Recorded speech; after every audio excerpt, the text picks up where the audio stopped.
सभी मेरे प्यारे बच्चों को नमस्कार। उम्मीद करता हूँ सभी बच्चे स्वस्थ होंगे, मस्त होंगे और ढूंढ रहे होंगे कोई ऐसा प्लेटफॉर्म जहां से आपको एक प्रॉपर गाइडेंस, प्रॉपर तैयारी मिल सके फोर्थ ग्रेड एग्जाम के लिए। देखो बेटा, क्या होता है ना कि दो चीजें आपके सामने होती हैं।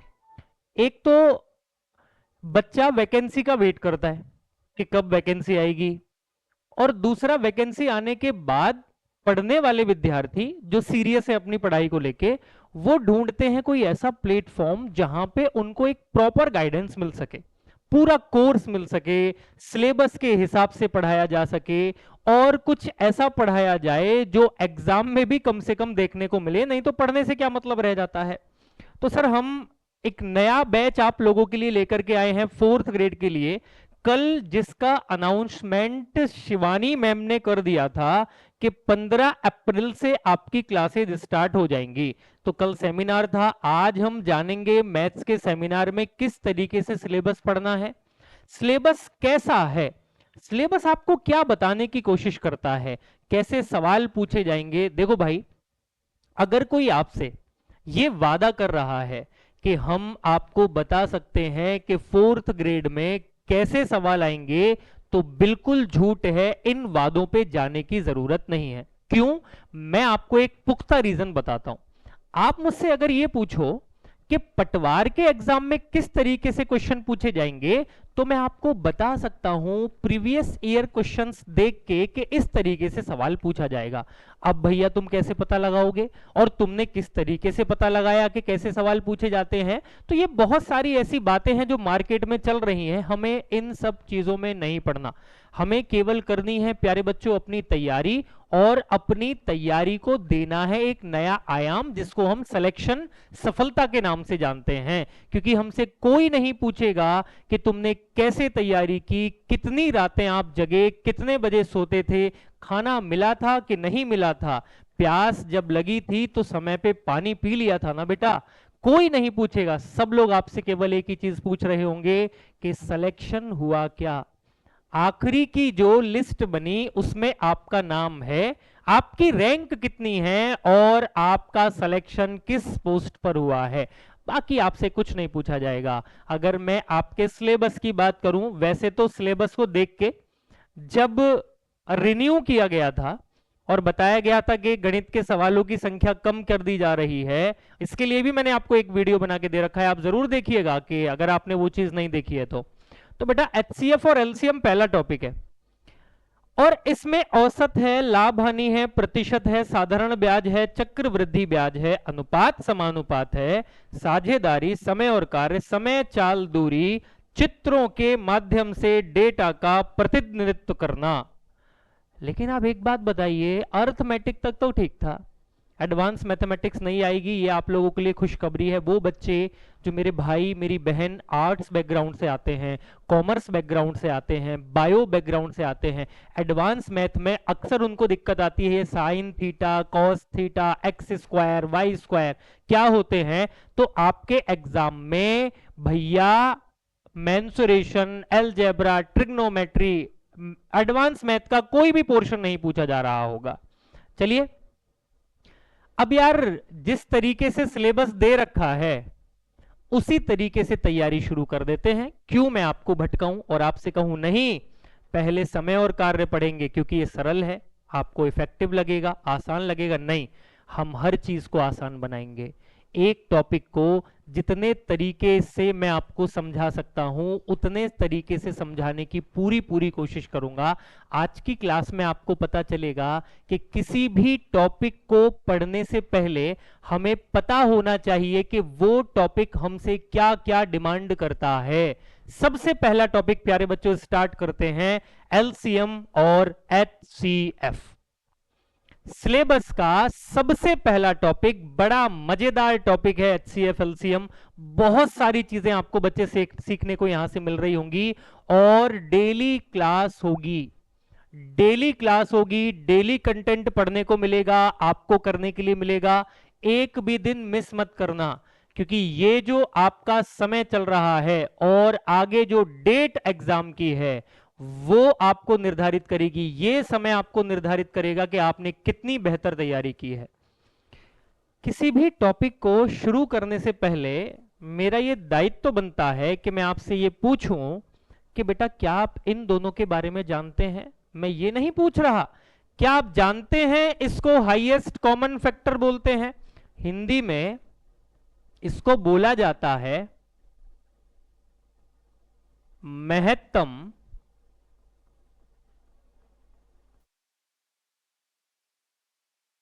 समापवर्तक, और इंग्लिश में इसको बोलते हैं लघुत्तम समापवर्तक।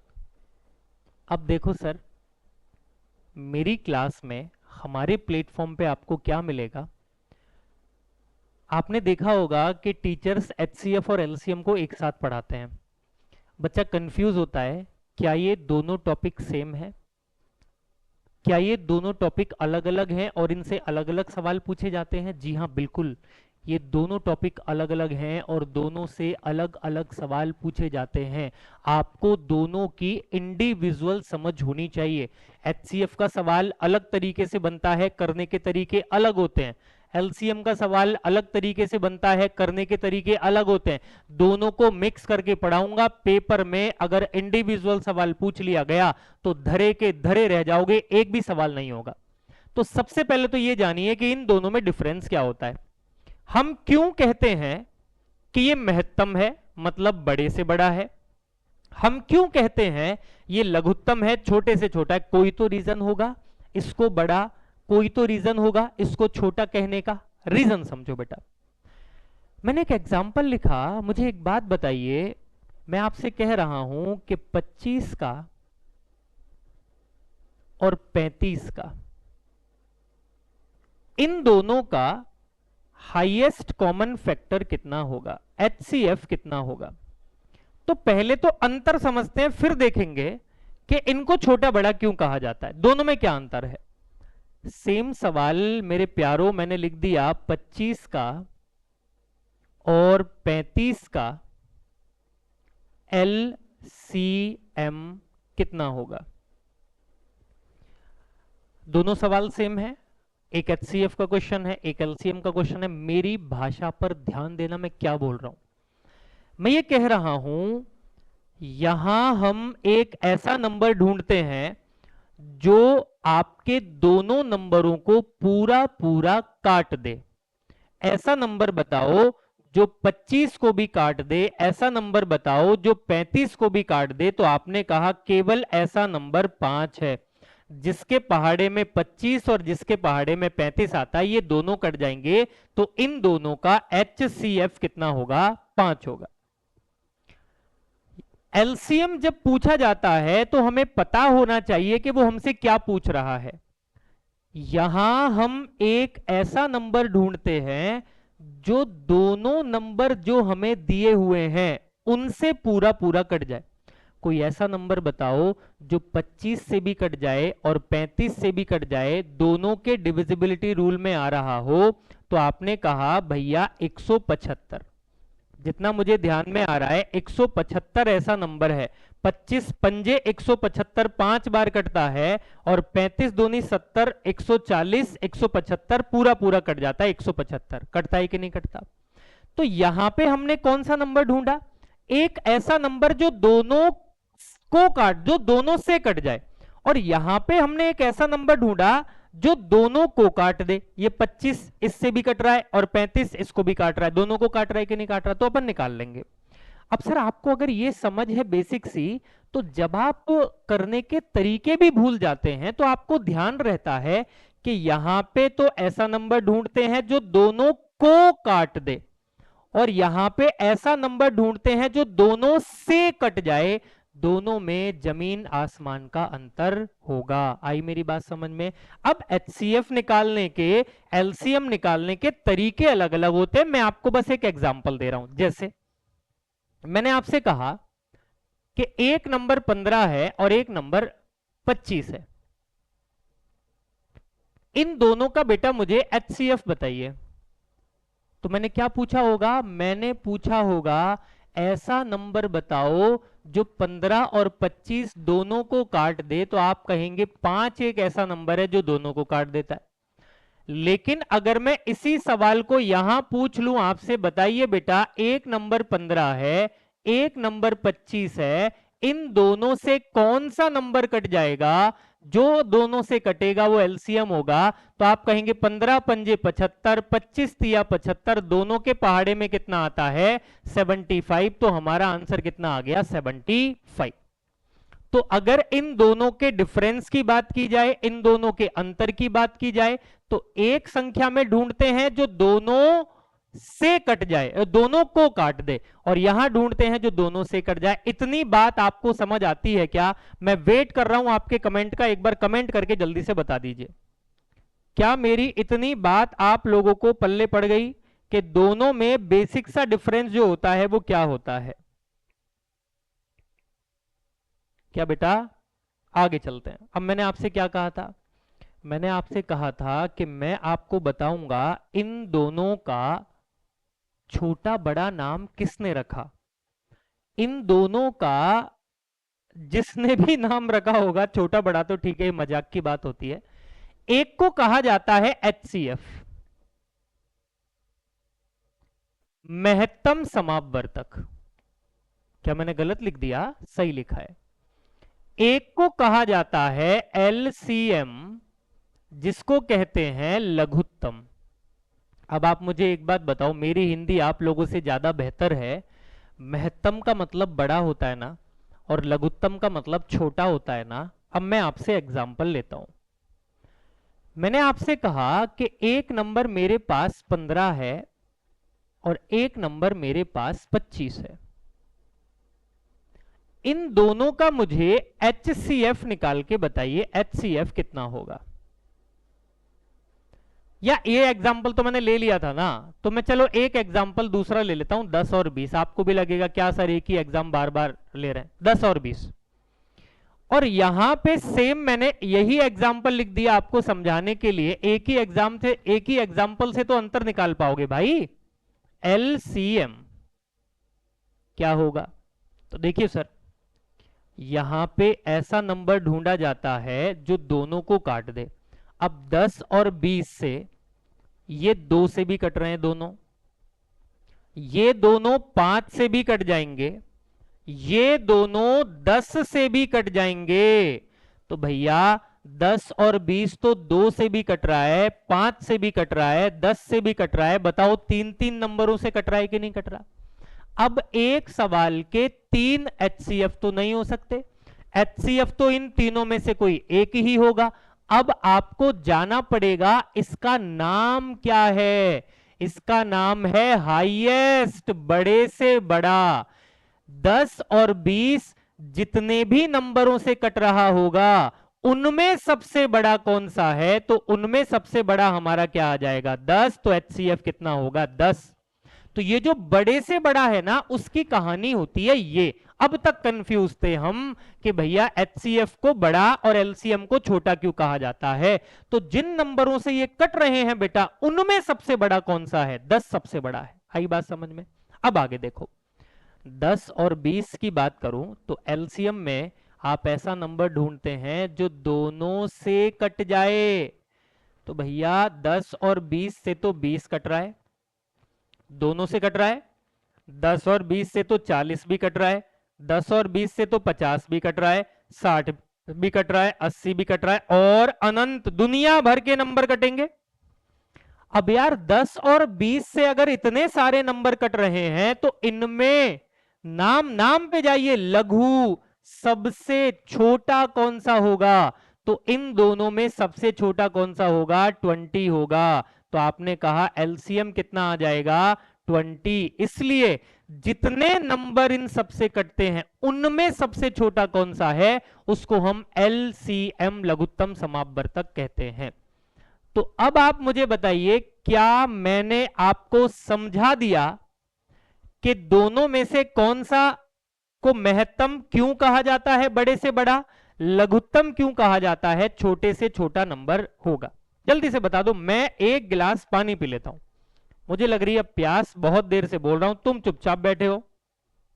ठीक है बेटा, जल्दी से बता दीजिए। और हाँ, पानी से याद आया, स्वदेशी अपनाइए, सबसे अच्छा रहता है और ठंडा ठंडा रहता है, अच्छा लगता है। कुल्हड़ का गिलास लेके आइए, बहुत टेस्टी पानी लगता है। एक गिलास की जगह आप 2 गिलास पी के जाते हैं।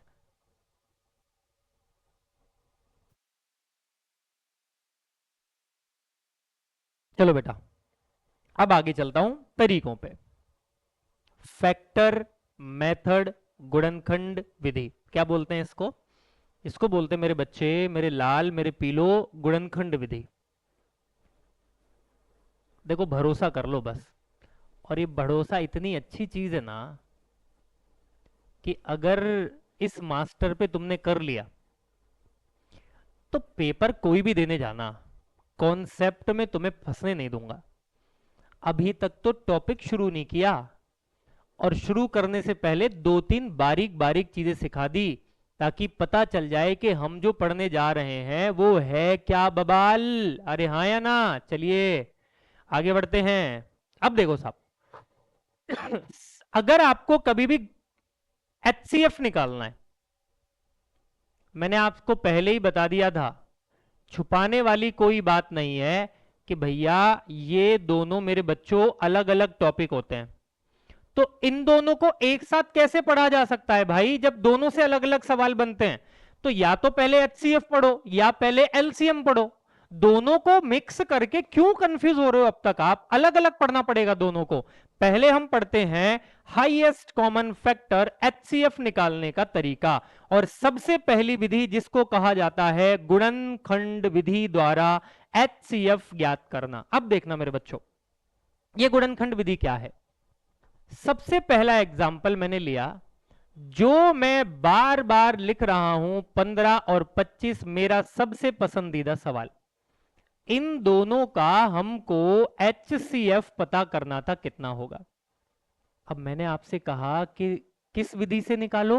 गुणनखंड विधि से। गुणनखंड क्या कहता है? किसी भी नंबर को छोटे छोटे नंबरों में तोड़ लो। जैसे अगर मैं इसकी बात करूं 15 की, तो ये 5 और 3 में टूट जाएगा।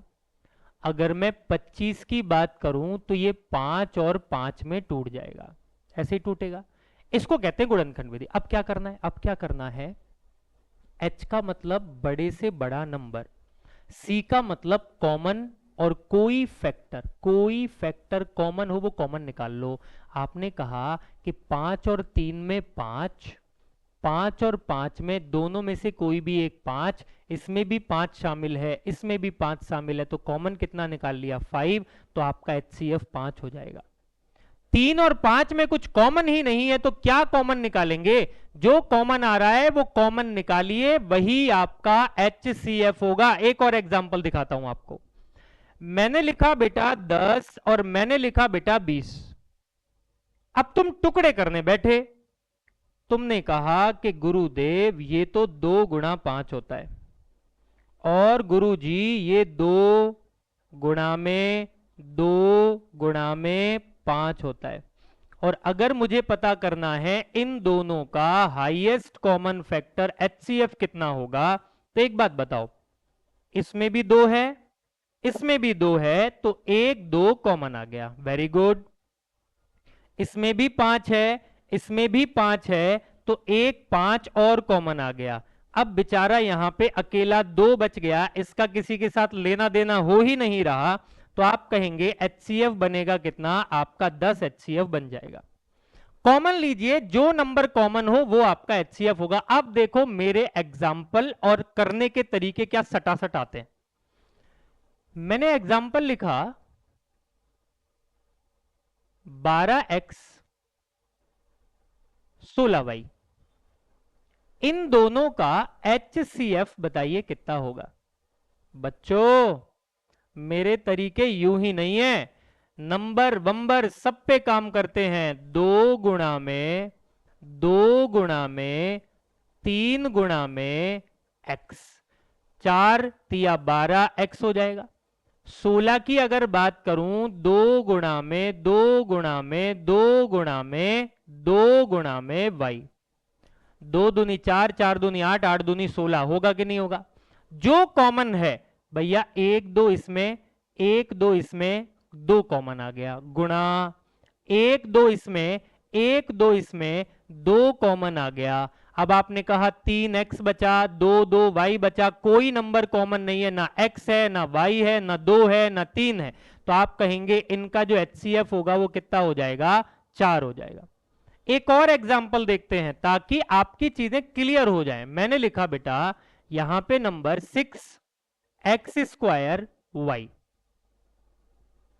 और मैंने एक नंबर लिखा 12 y स्क्वायर z, और इन दोनों का मुझे HCF हाईएस्ट कॉमन फैक्टर महत्तम समापवर्तक पता करना था।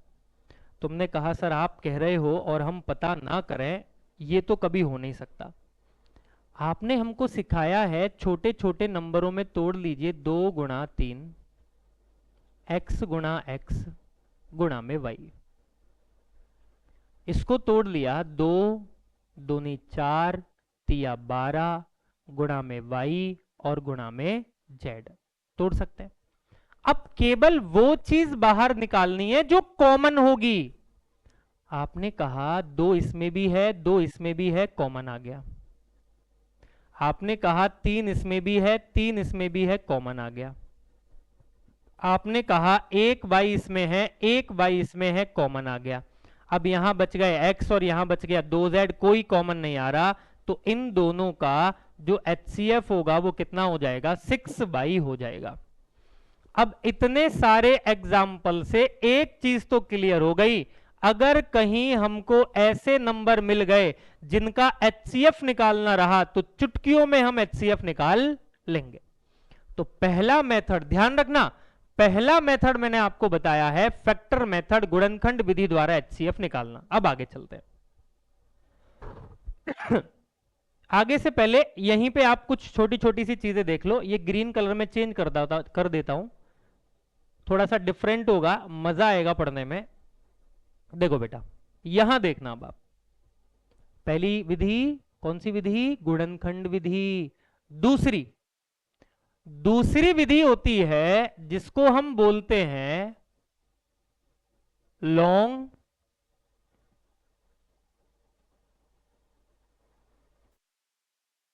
डिवीजन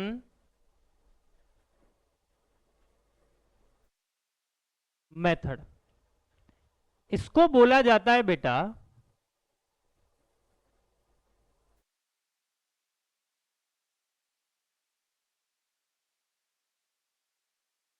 लंबी भाग विधि। पहली कौन सी विधि थी, गुणनखंड विधि, दूसरी कौन सी है, लंबी भाग विधि द्वारा HCF ज्ञात करना। क्या होता है देखिए जरा यार बेटा, अगर नाम है भाग विधि तो इसका मतलब निश्चित हो गया, तो भाग तो लगाना ही पड़ेगा। तो मैंने आपके सामने वही मेरे प्यारे प्यारे से एग्जाम्पल लिख दिए कि 15 का और 25 का, इन दोनों का HCF निकालिए। लेकिन HCF जो निकालना है ना आपको, वो निकालना है लंबी भाग विधि द्वारा। सवाल में पाबंद कर रहा है कि HCF तो निकालिए, लेकिन बेटा कौन सी विधि से निकालिए, लंबी भाग विधि द्वारा HCF ज्ञात कीजिए। आइए देखते हैं कैसे निकालते हैं। जो आपको छोटा नंबर, जो आपको दोनों में से छोटा नंबर दे रखा हो बेटा, उस नंबर से बड़े वाले नंबर को भाग दे दो। छोटे वाले नंबर से बड़े वाले नंबर को भाग दे दो, सीधा भाग दे दो। फिर आपने कहा भाग दिया 15 एकम 15, और 25 में से 15 माइनस करोगे कितना आएगा, 5 आएगा।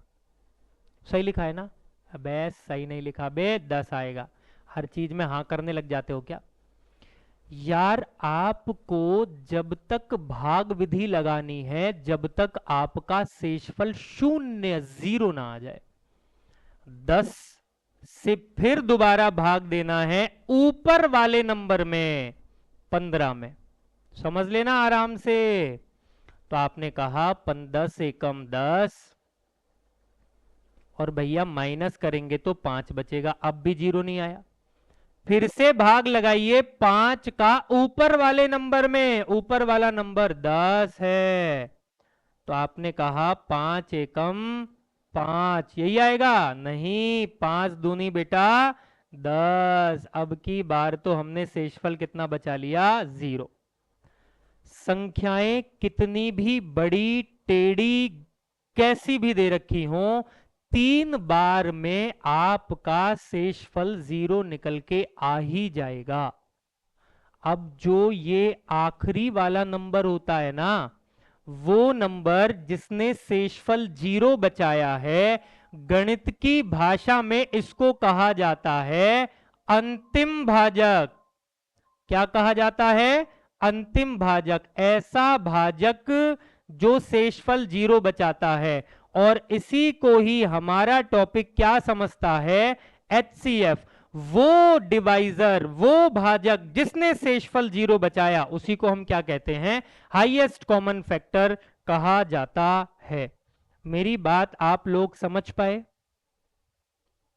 क्या आपको मेरी बात समझ आती है बेटा? कोई दिक्कत, किसी भी प्रकार की कोई दिक्कत हो तो जरूर बताइएगा। एक एग्जाम्पल और, लंबी भाग विधि का मजा आएगा करने में। चलो, मैंने लिखा 25 का और 35 का, लंबी भाग विधि से। तो मैंने क्या कहा? छोटे वाले नंबर को उठाओ और बड़े वाले नंबर में भाग दे दो। तो 25 एकम 25, 35 में से 25 माइनस करोगे 10 बचेगा। अरे यही बचेगा ना, दोनों का निकालोगे तो 25 एकम 25, 10 बचा। अब भैया 10 को फिर 25 से भाग दिया जाएगा, तो 10 दूनी 20, फिर 10 बच गया, सॉरी 5 बच गया। फिर 5 से ऊपर वाले नंबर 10 में भाग देंगे, 5 दूनी 10। तो आप कहेंगे क्या? आपके सवाल का जो जवाब होगा 10 एकम 10, 0 बचा, और आखिरी में जो शेषफल 0 बचाता है उसी को हम क्या कहते हैं? HCF, highest common factor. जैसे ये किया था बिल्कुल वैसे ही वो हमने सॉल्व कर लिया। कर सकते हैं मेरे बेटे? आराम से आप सॉल्व कर सकते हैं। तो आपके पास अब HCF निकालने के 2 मेथड है। एक मेथड कौन सा है? जिसको हम क्या कहते हैं?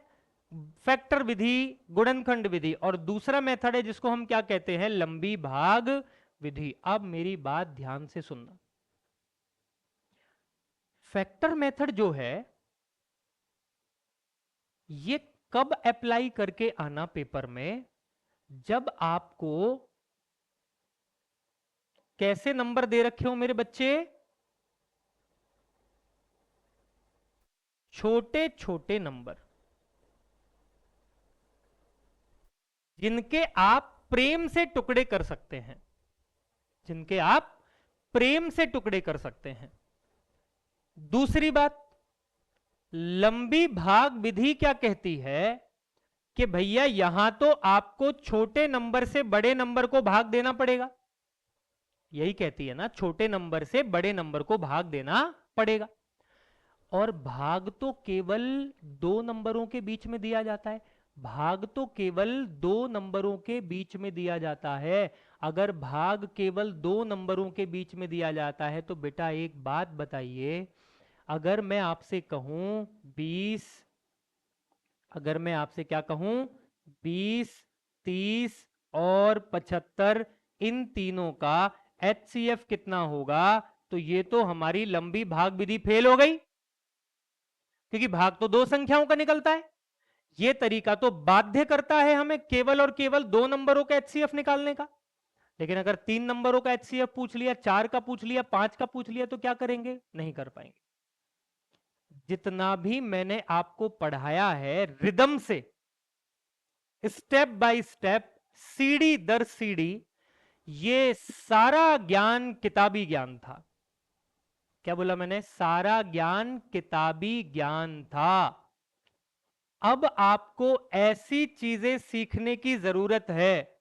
अगर आप सच में प्रिपरेशन कर रहे हैं और आप सच में जानना चाहते हैं कि हर टॉपिक की गहराई क्या होती है, तो आपको कुछ ऐसे तरीके सीखने पड़ेंगे जो किताबों से बाहर हैं, जो आपको किताबों में देखने को नहीं मिलते, जो केवल हमारे जैसे टीचर्स अपने बच्चों के लिए, उनका काम आसान बनाने के लिए अपने क्लास नोट्स में संयोजित करके रखते हैं।